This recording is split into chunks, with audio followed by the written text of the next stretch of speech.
Je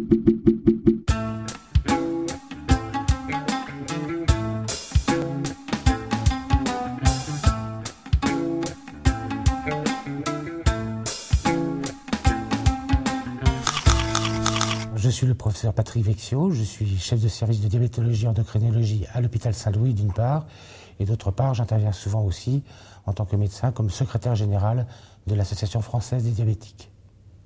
Alors un médicament, c'est la contraction de aliments et médicaments. Donc c'est un aliment qui aura un effet de traitement thérapeutique ou de prévention par rapport à des maladies. En sachant néanmoins que ce n'est pas une définition officielle et qu'on n'a absolument pas le droit, par les allégations, de vanter un produit dans une réclame, par exemple une publicité, en disant que c'est un médicament qui va diminuer le risque de complications cardiovasculaires.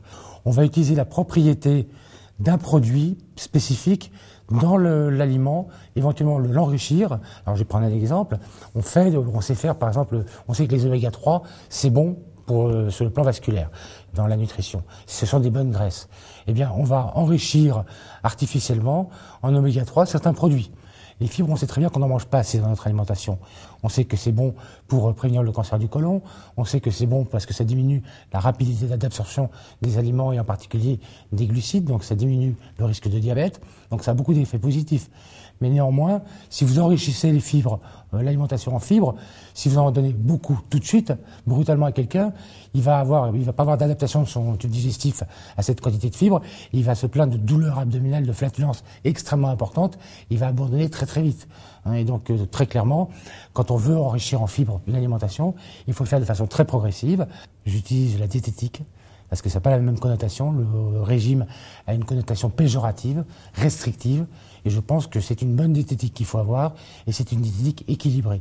Et donc par rapport à l'alimentation d'il y a quelques décennies où les gens mangeaient de la viande, par exemple, matin et soir, maintenant, une fois par jour, ça suffit. Et puis souvent, il faut mieux remplacer la viande par du poisson, et manger au moins 2-3 fois par semaine du poisson, qui contient justement des acides oméga 3. Et finalement, c'est peut-être mieux de manger des acides oméga 3 dans des poissons, dans de la sardine, dans du maquereau ou dans du saumon, que de les manger sur une tartine avec du beurre et un goût de rance qu'on va avoir sur le beurre artificiel enrichi en oméga 3. Et puis, il faut manger des légumes. Les légumes, ça apporte aussi des fibres.